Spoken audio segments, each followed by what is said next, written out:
ran across a book of cartoons by Bill Malden, who was the great World War II cartoonist who became a political cartoonist after the war, was at the St. Louis Post-Dispatch and the Chicago Sun-Times for years. Okay. But it was called, let's see, what was it? Oh, it's called I've Decided I Want My Seat Back, which shows and the cover cartoon is a flagpole at an angle with this very angry American eagle walking up to the top of the flagpole with Jim Crow sitting on top of it. Oh, wow. So civil rights era cartoon. Yeah, nice. Wow. And yeah, I just sort of the cleverness of it. Just I was, I knew not much about politics in the 8th and 9th grades, but I had followed. This was during the Kennedy administration. I mean, this was how far back that was. Sure. But I recognized the cleverness of it. I mean, he turned people. There was one cartoon where he had all the Republican candidates for president as different automobiles. George Romney was a Rambler, and Barry Goldwater was an old-fashioned Model T, and Nelson Rockefeller was a limousine. And he remembered saying in the book, "Oh, how would I draw Richard Nixon? What kind of car is Richard Nixon?" Right. And he finally decided to make him a checker cab after Checkers, his dog from the Checkers speech back in 1952. No, that's funny. Which was a famous reference. And I just thought that was so clever. Look at how you can do that thing.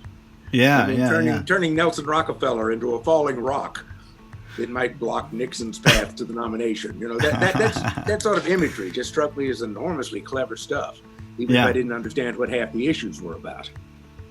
And so I just got interested in it. I was always a cartoonist. I mean, people start out drawing. Everybody in the world starts out a cartoonist. Most people quit. I didn't. Yeah. And so I kept at it. I looked at more cartoons. I discovered Mad magazine and began reading that. Made me more interested in cartooning and in politics. And through Mad, I discovered magazine parodies, takeoffs on other magazines, which became a besetting interest just as much as the political cartoons. And they've sort of run in tandem over the years. Yeah. Now you're currently writing a book about parodies. I am, specifically about newspaper and magazine parodies of newspapers and magazines. And just to let people know, the name of the book, at least the title at this time is... The working title of our book is The Parody Issue. There you go. Here it is in big letters on your screen, where you can see it. This is the prototype. I worked with a designer in Durham named Dave Wofford, who runs Horse and Buggy Press over on 9th Street. Much recommended for him, actually. Or is he on Broad Street? I think he's on Broad Street now. But Horse and Buggy Press in Durham. And I did the text and picked out the illustrations from my collection. And he did the layout and design, putting it all together. And it's 2 chapters of what may end up being a 20-chapter book. At least it will be a 20-chapter manuscript. How much of that people feel like publishing will be determined later. Yeah. But it's going to be a wad of prose and a wad of pictures. Yeah. Now, obviously, I've already you've graced me with 2 chapters so far, and it's in extremely chock full of information. Not only are you prolific with your knowledge of parodies in general, but the imagery is just phenomenal. And that's only 2 chapters. I mean, what is it that got you excited to not just absorb it, but to now share it with the public? Well, I've been thinking for literally decades about turning this into a book someday.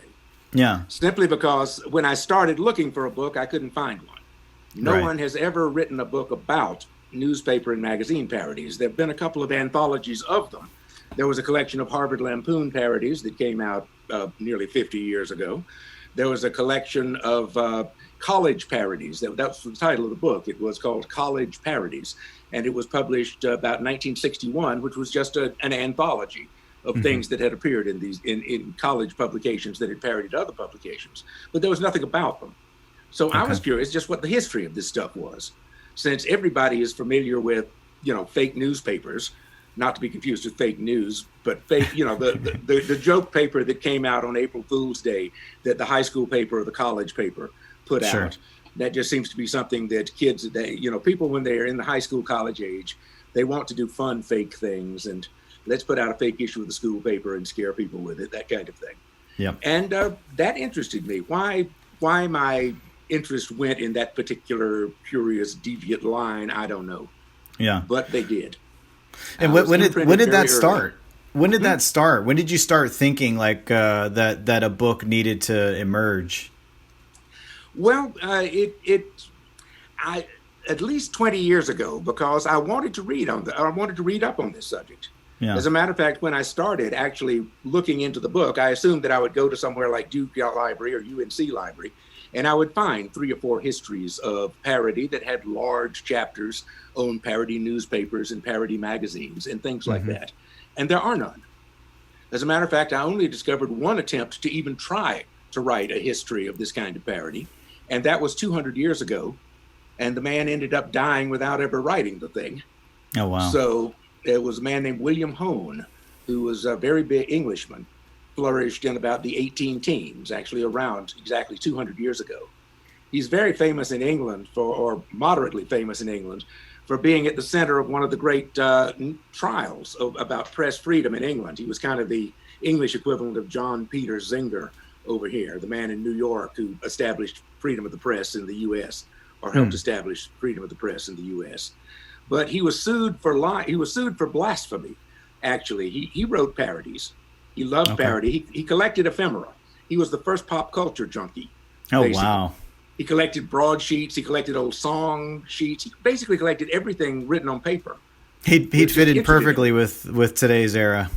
Exactly, and he was one of also that period, the late 18th century, early 19th century, was when mass literacy really began spreading, and you actually had a large enough audience to cater to that wasn't the aristocracy. It wasn't the people with college educations. Now you could be literate and you could be lower middle class or even working class. Yeah. And so people needed stuff for those writers, for them to read. And it wasn't going to be great literature in Latin and Greek. It was going to be murder stories, true crime adventures, sexual gossip, scandal about prominent figures. It was basically going to be the kind of, if you wanted to go down to the sleazy newsstand and pick up some sleazy reading matter, it's exactly the same kind of subject matter you would have today. Yeah, and isn't it sort of isn't it sort of an extension of what people used to perhaps discuss in their neighborhood pubs, the taverns, and such? The coffee shop thing. As a matter of fact, when newspapers first came out, the places you tended to find them were coffee shops and pubs and public places, because the paper would be there and everybody would come in and read it. You still have that. Those long wooden sticks that people would put newspapers on that you could hang back on the rack. Used to be much more common than they are now. Sure. But I think that's the story of my life. Everything used to be more common than it is now. So I better write about it while I still remember it. Yeah, it's very interesting. I thought about, when I was thinking about our talk today, just thinking about like why parodies are important and how it even came to be. And that was one of the reasons why we wanted to talk about this, was to talk about a little bit of the timeline of parodies. And my thought is that, parodies is really about like comedy, and we think about court jesters back in the day when we had to basically performing for the aristocracy, the royalty, but it was never so edgy that they were making fun of the people that they, were basically getting paid for or not being beheaded for. And then what happens? They were making acceptable fun. They knew where the line was. Right. I can criticize so-and-so for being fat, but I better not criticize so-and-so for being fat. Right. That kind of thing. Exactly. This guy is on the outs. I would imagine it would require a certain amount of cleverness to be a court fool, unless you actually were a fool, in which case you didn't care and you just did it until they cut your head off. Right. And you didn't care about that either, But, do you see a correlation between the gradual fall of the royal families, 17th, 18th century, where the population, the citizenry, were basically running kings and queens out to some degree, and democracy sort of emerging? Do you see that a correlation between the two there? And also, with United States. Well, there's this whole thing of the rise of the middle class in the 17th and the 18th century, the rise of literacy, it used to be, I mean, for centuries, really, since the ancient Greeks, which, by the way, is where parody came from, because they invented it. I mean, the first parody was the Battle of the Frogs and Mice, which was an imitation of Homer. You know, his battle scenes. Somebody decided, well, instead of making it about mighty warriors, I'm going to describe this battle between literally frogs and mice fighting each other. I forget who wins, but, you know, they give the grand descriptions. And basically parody and all of that kind tends to deal with a kind of cutting people down to size, cutting heroes down to the size of the frogs and mice, cutting great authors, making fun of them. What if, say, an author like Henry James, who was very dignified and distinguished and very prolix, what if he wrote about something small and vulgar and stupid, you know, in the same kind of grand style? Right. And that is kind of what parody comes out of, applying the grand style to something that is not worthy of that kind of consideration. Nice. And so for years, parody was essentially a literary thing, obviously, because literature was what was written. Parody was a written art. It was something you read. When obviously you couldn't parody newspapers or magazines until newspapers and magazines did you the courtesy of starting to exist. And they did that around the 1600s in Germany and England, is where the newspaper as such began to develop, sort of as just a sheet listing mostly ship arrivals and what merchandise had come in, things like that. They began around ports in big cities to let people know things, just to put notices of things. And the first newspapers were 4 pages long. I mean, it was one sheet of paper folded in half, great big pages. And they've been shrinking ever since. You know, an old newspaper would be something like that size. Right. You get 4 pages. Front page would be ads. Back page would be ads. Inside would be news. But the ads would be just as much interest as everything else, because the ads included things like royal court circulars, announcements, what's been going on at the palace, what is playing at the theaters. Basically, half of what we would now consider news back then was published as ads by the people who did it. And everything else was just what had come in, what the people putting out the paper had heard, what the sailors coming in off the ships had to say about what was going on in wherever they left. That kind of news. It was less a gathering operation than a printing up of what was there to hand out to more people. Then you'd print up a few thousand copies of it, make sure it got into the major coffee houses and places people could read it or buy it. And that was what a newspaper was. Might come out once a week. So who was the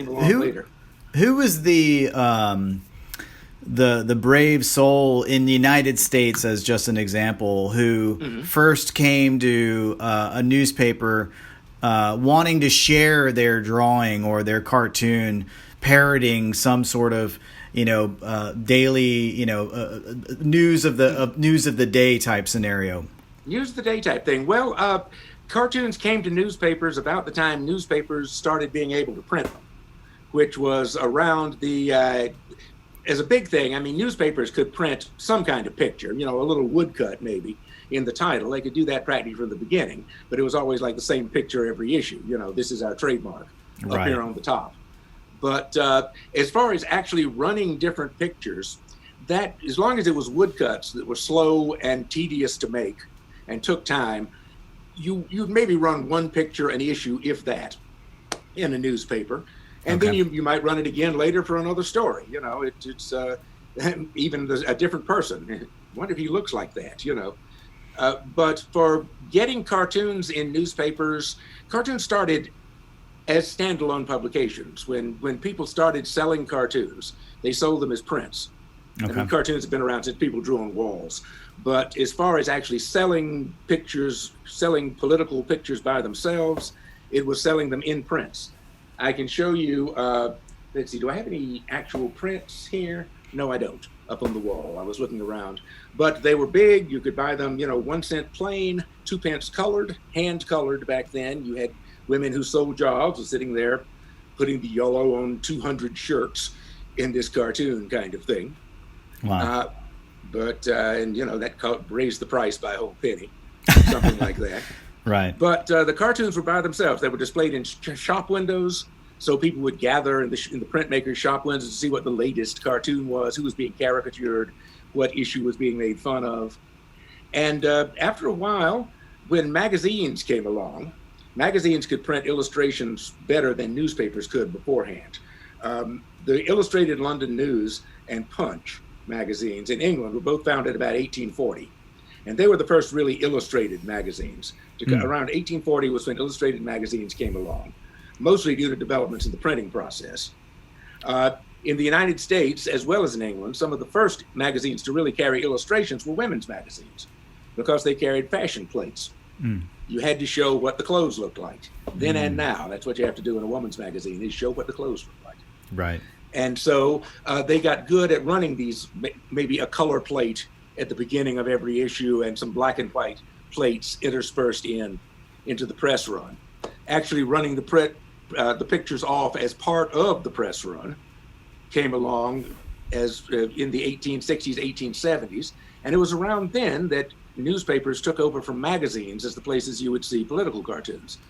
They basically went from being things you bought by themselves to full-page pictures in big magazines like Harper's Weekly or Judge or Puck, to being part of a small part of a newspaper, but frequently on the front page because they wanted to advertise the fact that, they had, we got a cartoon here, we got a picture. Right. Until they became something small on the editorial page. And they've been shrinking since. Sort of the same way with comic strips. They started out huge. They've been shrinking ever since. Why is that? Why did it start out being such a special feature in the beginning and then reduce down to one tiny panel in the corner of page 66? Well, partly because when it started back in even the 1880s or 90s, if you wanted pictures, and you could either buy magazines or newspapers, if you didn't want to actually buy prints, if you wanted to buy a periodical, a publication that you could look at pictures in, they were new. About the only thing there was the newspaper, the Sunday supplements, the Sunday comic section, which came along in the 1890s, was directly due to a development in printing technology. The rotary press, when the rotary press came in and the color printing on multi-drums rotary presses came in, newspapers could publish color that actually stayed in registration. They still can, believe it or not, though they have to watch it all the time to keep it doing that. And so this was new. You could see action. There were no animated cartoons. Basically, cartoons were what you could get in newspapers or magazines. In multi-panel cartoons, there would be 2 or 3. You could have 4-page cartoons sometimes with 48 little panels in them, and it would basically be just a forerunner of the animated cartoon. Which those huge multi-panel things have largely been eclipsed now, or they've turned into stories and graphic novels and things like that. Right. But the looking at stuff is what the newspapers were where the pictures were. Yeah, and was the demographic at that point? Was the demographic largely adult or children or both, or what was it looking like then? It was both. I mean, adults were, of course, the ones buying the papers and the magazines, and the kids would look at them. Sit down with the Sunday papers, and you hand the kids the comics, and you hand your wife the woman's section because you are he, of course, and you dole out the Sunday paper and read the parts you want to read first.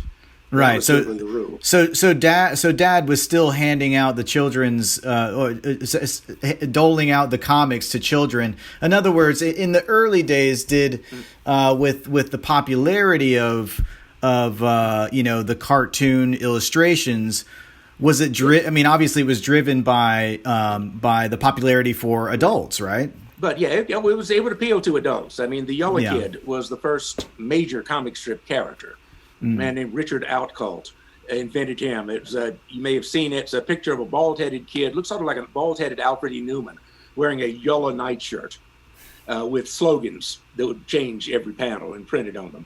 And one of the reasons that he was called the Yellow Kid, or was the Yellow Kid, was because the last color that newspapers figured out how to run off on these giant presses was yellow. And so once they got yellow, they could actually do the full spectrum. Gotcha. And so they wanted to advertise that, the Yellow Kid in the bright yellow nightshirt. And he was a full page in the Sunday paper. Okay. In his one panel, basically just adventures in Dugan's Alley. And Outcault became so famous that he was hired away from the Pulitzer papers by William Randolph Hearst. So then there were dueling Yellow Kids because the way it worked, Pulitzer kept the character. Hearst could hire the artist, but the artist couldn't draw that particular character, but he could draw somebody who looked almost exactly like him with a slightly different name, or just call it something different. Right. So there were dueling Yellow Kids for a while. He endorsed products. There are some of the first those advertising displays featuring cartoon characters that everybody uses these days, down to the M&Ms, the humanoid M&Ms selling themselves. The Yellow Kid was one of the first people to sell products. Outcalt invented another character as a counterpart to the Yellow Kid, Buster Brown, and his dog Tige. Buster Brown was the opposite of the Yellow Kid. The Yellow Kid lived in a slum. He was poor. He was a ruffian. Yeah. Buster Brown wore Fauntleroy suits and was very well behaved and got in mischief, but always repented and regretted it. He ended up, Buster Brown sold shoes. He's more famous now for Buster Brown shoes for kids. Really? He started out, that's where Buster Brown shoes for kids came from. Wow. From 120 years ago. Wow, didn't know that. Yeah. Now you have a stack of publications that you wanted to share with us. I thought it might be pretty cool to just maybe talk through those. I think you might have a little bit of a timeline. Is that what we were talking about potentially? Well, I was just thinking about some of the ones that got me into it in kind of a chronological order. For instance, one of the first things I read, this is the first issue of Mad magazine I ever owned or bought. It's from July 1960. It has all the candidates for president that year on the cover. I'll get it out of here so you can see it without the glare. Now, Colum, is this the one that you actually owned when you were a kid, or is this an issue you bought later? No, I wore that one out. This is a replacement. Okay. But I do have some of the first things I got. But I have like the fourth issue I ever bought. I still have some issues that are originals from 1960. Here you see the first article in the first Mad I ever bought was about politics.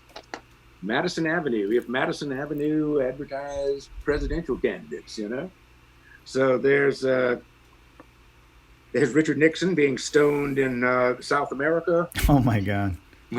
There is the postman John. Here's one of the first times I ever saw a picture of John Kennedy. He was in Mad magazine. Does he or doesn't he? Only his hairdresser knows for sure, And one of the cool things about Mad magazine was that it was directed towards kids, but one of the reasons that they tended to like it was they didn't feel like they were pandering. No, they weren't, and Mad was very clever that way. They had stuff for the young kids, the Don Martin and the Spy versus Spy type articles that were mostly physical humor. You didn't need to read stuff, and then you went up to the movie and TV parodies that you had to have some awareness of popular culture, and then there was the political satire. Yeah. And sometimes they even did parodies of magazines. Back then, one of the first I ever saw was this. Oh, yeah. The Saturday Evening Pest. Mad magazine with a takeoff on the famous Norman Rockwell picture of the Thanksgiving dinner. And now, what's going on there? The Saturday Evening Post then. By that time, I was looking at this Post every week because it had cartoons in it. Yeah. And so I knew that. I recognize that. That is funny. And something about just the idea of doing a fake version of a real publication just struck me as, wow, that's so neat. I'll start drawing magazine covers. I drew newspaper front pages with fake headlines on them. Things like that. I imagined fake ads like they'd run on the back of these Mad things. That's amazing. Parody advertisements were among the first parodies I saw. That's probably the kind of parody a lot of people are most familiar with, doing a takeoff of an ad like that. And so I was reading Mad. When I was in high school, I kept reading Mad for years. I read it through college. I read it long after I quit finding it all that funny, just as a habit. But when I was in my senior year in high school, the Harvard Lampoon magazine published a parody of Playboy. This might be the best known or most famous magazine parody ever published, even though it's now 60-something years old. This appeared in the fall of 1966. Oh, wow. And Other college magazines had put out parodies of Playboy, but the Lampoon, since it was the oldest college humor magazine and the most famous college humor magazine, and it was Harvard anyway, decided they had to be better than everybody else in the world. So they got full color for their magazine. They sold real ads, actual ad for socks on the back. They sold like 12 or 14 pages of national advertising. This was back in the time when if you were a college magazine and you printed the average college magazine might print a couple of thousand copies an issue. If you were doing a special parody issue you thought would sell well, you might do 4,000 or 5,000 copies maximum. Right. They sold something like 600,000 copies of this magazine. They got the real Playboy printer. They called Hugh Hefner to make sure they wouldn't be sued for it. Hefner said, basically, fine, I will let you use our printers if you want to. All I ask is that you ask some of your rich alumni to put up some money so that we won't lose money if this thing goes bust. Oh, wow. And they ended up using Playboy's actual printer. It has an actual full-color 3-page fold-out. Young children should cover their eyes now. Here is our naked lady in the Playboy fold-out from the Harvard Lampoon. You will notice her tan lines are in the wrong places. They're in reverse. Yes. Well, she made her own bathing suit, and apparently she was from Ocracoke, believe it or not. So said Ocracoke. Really? You see. Though for some reason they put Ocracoke on the coast of South Carolina. Now, did they actually hire or incorporate cartoonist from Playboy to be in that? No, all the cartoons in this, and I will show you. Here's an example of a full-page cartoon. This was drawn. Actually, this is a sort of so-called Eric Sokol-looking cartoon, but it was drawn by Draper Hill, who was owned the Harvard Lampoon in the 1950s, class of '57, and he became a political cartoonist himself. Wow. And was an established political cartoonist by the time they came to him and said, we need some good Playboy-looking cartoons for this thing, and we can't draw. We're college students, so would you come and do them? And one of his he did. This is a Gay and Wilson cartoon, not drawn by Gay and Wilson. It was drawn by Draper Hill. So can you describe what's going on here? Are walking down a hallway, and at the end of the hallway, or at the foreground of the painting, there's a painting with a bunch of eyeballs in a bucket at the bottom of it, and some bars. And one of the guys is saying to the other, "This last one will knock your eyes out." But it's very Gay and Wilson-y. It even has you can see the fake signature there. That's funny. I'm actually not familiar with that cartoonist. He was a regular in Playboy. Also did Nuts, that was in the back of National Lampoon. Famous for his monster cartoons. He did Scary Monsters, things like that. But I have an original of one of the cartoons from the Playboy magazine on the walls in my office, as a matter of fact, that Draper did. Ended up buying it on Heritage Auctions or eBay or something some years ago. Oh, wow. But, we're going to do a little tour, too, in just a little bit. Yeah. But let's keep running through here before we walk through the house. This. Well, the Playboy parody, I said, wow, this is so great. I've got to subscribe to this Harvard Lampoon magazine. So I sent off to a subscription for a subscription to the Harvard Lampoon. This is the first issue I ever got. First thing I learned was that not every issue was a parody issue. The second thing I learned was that college humor magazines tend to be sort of small and cheapish and black and white-ish, and aren't big, fun, magazines with naked women in them all the time. Mm. But it was funny. I subscribed to it for years. One of the second things I learned was that their parody issues were not part of the subscription. So if you want the parody, you better buy it. This was in the 1960s, and during this time, the mid-60s, late 60s, two guys at the Harvard Lampoon were named Doug Kinney and Henry Beard, and they were big on the parodies. They wrote Lord of the Rings. You may remember that Lord of the Rings parody. It was done by Beard and Kinney. They were the brains behind the Playboy parody, and the next parody that the Lampoon did, 2 years after Playboy, they thought it was such a great idea, such a moneymaker. They made something like, $100 and something thousand off the Playboy parody. So they decided to parody Life magazine. The End of the World. The two things they didn't realize were, first, that if you're going to parody Life magazine, it's going to cost you a hell of a lot more to print it than something the size of Playboy, because Life was a large-size magazine. And the second thing they learned was that not many people were buying Life magazine in 1968 anymore. It was about 3 years away from death at that point. Really? The weekly Life magazine folded at the end of 1972, and this appeared in 1968. So Life was already it was losing out to television by that point. But they printed up vastly more copies of this than they sold, and I think they ended up losing something like $75,000 on the Life parody, which, as somebody wrote later, we challenge any other college organization to match that for losses on a single event. But in order to get back at to recoup the losses on Life, the next year they knocked out a parody of Time magazine, and instead of putting a cracked egg on the cover called The End of the World, they went back to work for Playboy and put a nearly naked woman on the cover, holding up a copy of the parody, wearing a Newsweek apron, with the cover line, "Does sex sell magazines?" And the answer was it did. Time magazine the Time parody made them enough money to wipe out the debt, help restore the castle. And while it was being printed, Beard and Kinney, one of them turned to the other and said, we might be able to do this every month. And that is where National Lampoon came from. Was a series of Harvard Lampoon parodies that had gotten national distribution. By this time, they knew national advertising people. They knew people in publishing from doing the nationwide distribution of parodies. They knew a bit about distribution, not much, but they knew they had to get with somebody who was actually a player in magazines, in publishing in New York, to do this thing. Sure.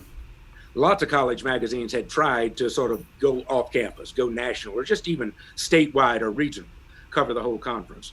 But they didn't have the publishing chops to keep it going. Most of those efforts lasted just a few issues. There was Aardvark in Chicago, which lasted 13 issues, and I think that was the record.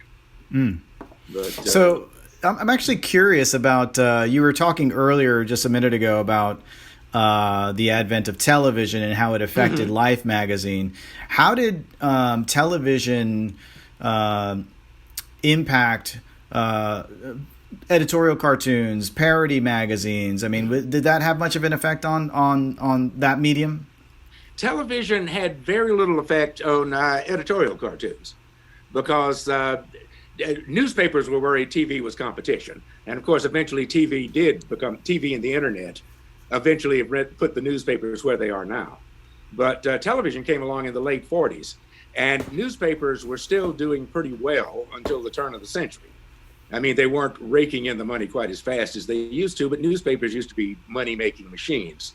Yeah. During that period after when most towns were most newspaper towns. And really, the 20th century was basically the story of towns having fewer and fewer newspapers in them, until every town had the one big newspaper, which got all the ads. And that was when newspapering became just a license to print money. That was when companies that were only interested in making money started buying them up and squeezing the profits out of them as their profitability went down by shrinking staff, shrinking coverage, shrinking pages. And newspapers have gone into this kind of death spiral that they're in now. So, but as far as the cartoons went, the political cartoon never really caught on television. It became almost impossible to do. For one thing, how long does it take to make even a short cartoon? Back in those days, if you wanted to do 30 seconds of animation, you would have to have a team of people spending a week on it. And nobody's going to do that for something they show one day and then is outdated the next day and can't be rerun anywhere. So they're really nobody has figured that out yet. People have tried ways. One cartoonist, Duncan McPherson in Canada, invented a clear drawing table that he would draw his cartoons on clear paper, or paper that the ink would go through, so you could photograph it from underneath and then reverse it, flop the picture, and you would see a cartoon being drawn, coming into being as the artist did it. Wow. And it was fun to watch that, sort of 30 seconds or a minute, having this blank sheet of paper turn into a still political cartoon. But in the end of it, you still had a still picture. Wow, that's amazing. That now people do that all the time with cell phone time lapse videos. You know, even apps like Procreate where you can do hand drawn art. It Right. records everything that you do, so you can go back and like watch the art being created and finalized. Right. That is one way to, you know, that's to give it some action. Yeah. Of course, to really compete with the political cartoon in animation, you have to have something that moves. Of course. And people are doing that now. Ann Telnays does cartoons for the Washington Post now. She's won a Pulitzer Prize, as a matter of fact, for some of her post work. Did about a decade ago. And it's limited animation. It might just be, you know, Sure. it's on a loop. So you sort of see somebody, you know, Donald Trump falling down a ramp or something like that over and over. But yeah, like it's something you Neiman. can look at. It's Like something you Neiman can do on a piece of paper. Is it Chris Neiman, right? The cartoonist Chris Neiman. He's an illustrator. He does a lot of pretty sure that's his name. He does a lot of that same sort of thing where it's just sort of like on a loop, but they're very very clever. He's a fantastic illustrator. How has parody changed today in comparison to maybe in its heyday in the 60s and 70s? I mean, considering the fact that you don't have newspapers and you know, that's pretty much almost eliminated. You have some magazine publications that are out there like Bystander. We've talked about that before. But is it still alive and thriving? It is, well, parody in general. When you think of parody of anything, I would say this is one of the great boom days for it on the internet. Yeah. Song parodies, for instance. Right. All those Donald Trump videos of, you know, take a political video, put music on top of it, change your lyrics to talk about it. This is parody. I mean, that's classic parody. And song parodies have been around almost as long as the songs have been. Practically as soon as something gets invented, people start doing knockoffs of it. Newspapers and magazines were kind of an exception because you need a huge amount of heavy equipment to create a newspaper or a magazine. That was the main thing that stopped them from taking off. I mean, newspapers came along about a century before parodies of newspapers came along, as far as we know. Because, you know, who saved it? Who saved the original newspapers? You know, there's like a century's worth of stuff that is in the, well, we'll have to look at this a little further file. But parody is broader. It's a form of culture anybody understands. You know, I mean, you come out doing an imitation of an actor. That's parody. Yeah. You wear, you know, you put a cigarette holder in your mouth and you're FDR. Right. You can that sort of imitation and thing. So parody is spread to everything. There are parodies of movies. I just saw there's a wonderful on YouTube. There's an episode of Community, the TV show. Did you ever see the episode that was a parody of Law and Order? I've actually never seen that show. I've seen like Parks and Rec, which is very similar, but I haven't seen Community. But well, look up Community and Law and Order together, and to find the Community episode. It's a 30-minute episode, but it does every trope in a Law and Order episode. Somebody kills the plant in the break room or something like that, and they have to find out who murdered the plant. And they have reversals, they have surprise witnesses turning up, they have people making confessions they didn't expect. You know, it's hilarious. And it's a wonderful spoof of the TV show. And people are doing things like that now on the internet, short clips. Yep. Every knockoff of Star Wars, you know, every making humor out of that. Memes are a kind of parody in the sense that you're taking something people are familiar with and you're doing something new with it. Yeah. But it's still, you know, it's the same thing, but it's not the same thing. It's amazing how much it's democratized even more so with technology. You know, literally anybody can do it. They've got meme generators online where you can literally take those photos, like you said, and type in any caption you want. You know, it's just and you can share it with office friends. You know, it's so easy to do, which is pretty fascinating.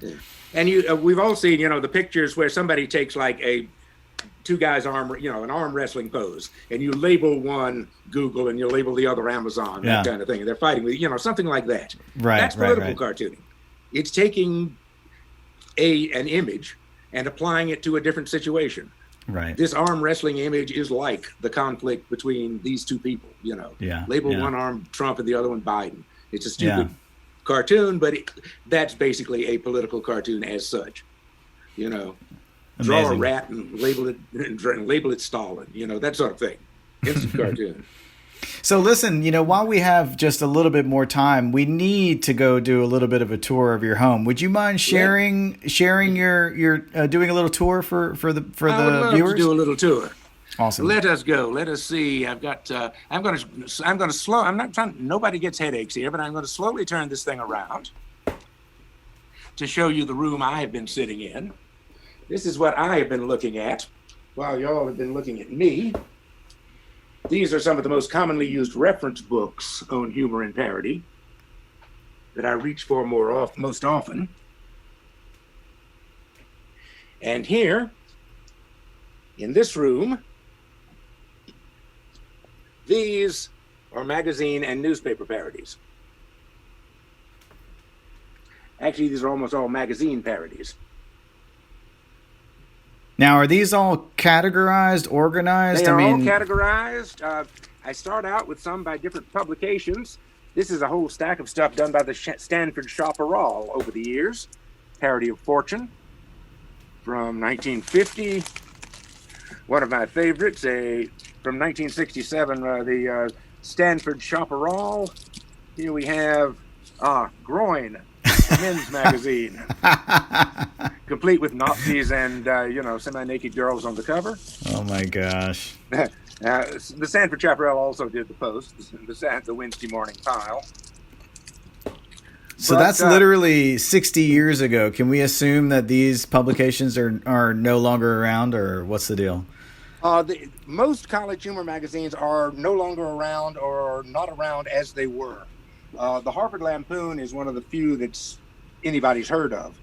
But almost all college magazines these days are distributed, yachting.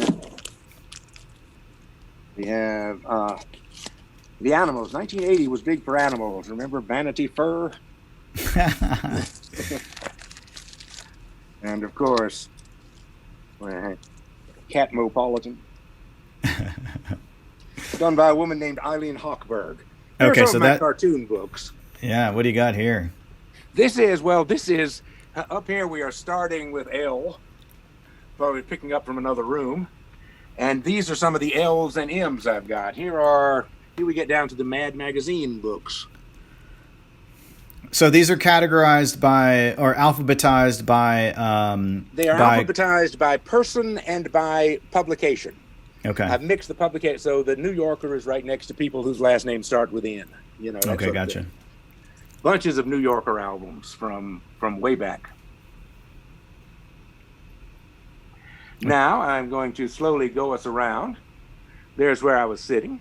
Now this is where you do. Not only is this where you make breakfast, lunch, and dinner, but this is also where you are currently working on your book, right? This is your writing room. Where I eat and think. We have a stove here and a computer here, and I spend much more time at the computer than I spend at the stove. Now, before you walk away, can you talk a little bit about that one that's framed above your monitor right now? The really old illustration. This right here? Yeah. That is a double-page spread from Harper's Weekly in 1872. This was right at the end of the 1872 presidential election between Ulysses S. Grant and Horace Greeley, who was publisher of the New York Herald. Here we have Horace Greeley himself, the candidate, as the wise man. This was drawn by Thomas Nast. Okay. There is Whitlaw Reid, is the man playing the liar, who took over from Greeley as the publisher of the Herald when Greeley ran for president. Replaced him temporarily as editor. And now, there in the background is Boss Tweed, famous cartoon character. And did now did Thomas Nast, was he typically drawing in this style, or was it to fit the theme of the specific subject matter? This looks like a typical Thomas Nast cartoon. I mean, this is how he drew, and this was a wood engraving. What they did was it was some of his cartoons until some of his cartoons were drawn directly on wooden blocks. My goodness. And this was 1872, so he would have still been doing that. Nast drew this cartoon backwards on a piece of wood. Oh my God, you're kidding me. I kid you not, he drew it backwards on a piece of wood, which was then cut into small blocks very carefully and assigned to different engravers so they could get it cut in time to get in a weekly magazine. I mean, he did one of these, he did like maybe 2 or 3 of these every week, not always this big. And this cartoon you're looking at is, well, there's my hand, so you can see, how they compare for size. Now I got to ask, though. It's a double-page spread. I got to ask, though. I mean, now, could you make a career back then? Could you, survive and have children and a wife and all that and keep a roof over your head as a cartoonist back then? You could. People did. Basically, from the 1850s on, there were people who did it. I'm not sure how good a living they made. Nast made a good living, but Nast was one of the most famous people in the United States by this time. I mean, he was a good friend of President Grant. He was... here's another Nast drawing right up here. Above that is his portrait of Horace Greeley that he did for Vanity Fair magazine. You can see he wasn't much of a fan of Greeley. Looks a little bit like the Penguin from Batman. Yeah, he does. I mean, anything to beat Grant. He had that strange beard that he grew only on his neck. That's his beard. That's not a collar. Oh, wow. Yeah, so you can see the sort of funny looking guy. But that was one of Greeley's, that size of a 2-page cartoon in Harper's Weekly. And then the other magazines like Puck and Judge, here is a cartoon from 1904. In the 1880s, in the 70s and 80s, humor magazines started coming along. They could print in color. They could run lithographs. And Nast never really was much of a man for color. I mean, he never did work in color for publication. Yeah. Now I'm going to walk you around here. Here are a few things. This is me in my Richard Nixon makeup.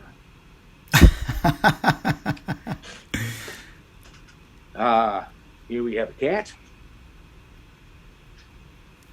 And assuming their normal position? Yeah, this is where they are. They're still here from last week. And over here, you see, the top row of that bookcase is all Mad magazines. The second row is all National Lampoon magazines. Then you have other humor magazines. Down at the bottom, some Harvard Lampoons. Over here on the dresser, all these volumes are bound volumes of college humor magazines. Yale, Stanford, Harvard, Cornell, etc. And now here is the studio. This is where I draw pictures. The desk has not been cleaned up for our purposes. There it is. And there it is. That's where the thinking goes on. And that's is that one of your pieces up there, or is that the Jack Davis? I'm trying to remember what the large color poster right there. Oh, this one? Yeah. Yeah, that is the Cartoonist Constitution. It was done by a bunch of cartoonists back in 1989 to celebrate 87 to celebrate the bicentennial of the U.S. Constitution. Oh, wow. And they all drew it. They did, let's see, several, 195 of these were printed up. I got one because I was given this by my uncle, who was a cartoonist, owned this. He was one of the cartoonists owned here. Charles Saxon is his name. He was a New Yorker cartoonist. Yeah, that's right. The nice thing about this poster is that you can see it signed in pencil. So that was not part of the reproduction. These are the originals. So this is signed by like 50 different cartoonists. Oh, wow. Including Mort Drucker, Harvey Kurtzman, Sergio Aragonés, Johnny Hart, Mort Walker, Stan Drake, Will Elder. All sorts of people on here. Harvey Kurtzman there in the corner. And I have had that on the wall since then. Most of the stuff in here is not by me. These are cartoons by friends of mine or people I know. But this bookcase, basically all these shelves are parodies. Books about and anthologies of prose parody. Not magazines and newspapers, but just parody in general.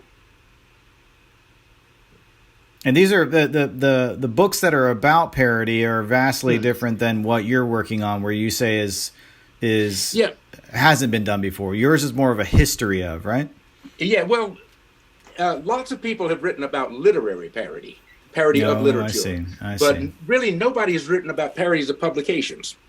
Okay. I mean, there have been books about film parody. There are several books about parody films, but there are no books about parody magazines. And so I decided to fill that gap, you know. For all I know, it's a much needed gap. But, oh, hello, cat. There's a problem. I have a lot. What's this cat's name? This is Hey Mao. Hey Mao. Hey Mao. That's Chinese for black cat. I love it. Oh, what happened to his tail?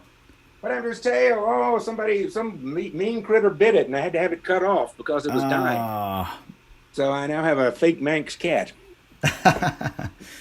Here is some of the more cartoon books, just to give you an idea. These are regular old cartoon books. And here, that's a bookcase there. And these are, let me show you, these are my cartoons. This is every cartoon I drew for the Durham Morning Herald. Just a small stack. It is. It goes from there to there. Now, how many are there actually? It looks like there's at least 400 or 500. Well, let's see, 11 years times, say, 200 plus cartoons a year. You're talking, wow. Let's see, 1,200, something like that. 1,200 or so cartoons. Let's see. Yes, easily that. Over 1,000, certainly. Wow.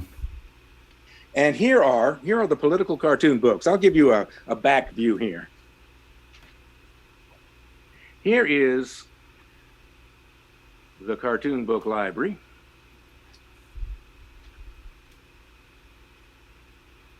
I miss that room. I've only been there once, and I miss it already. Oh, well, I'll have you back over sometime. But the political cartoon books start up there with A. Okay.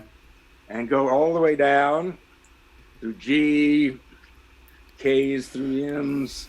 The Z's end right about here, and we start things like anthologies and collections that aren't all by one person. They're cartoons about various historical periods. What's your favorite in these stacks right here? Your go-to right now? If I were to pull out a book and just look at it for fun, what would I pull up? I would, I might read something like, I like these things that have cartoon illustrations with, like this, for instance. Here is, or to pull out this, a history of the British Labour Party in cartoons. Oh, wow.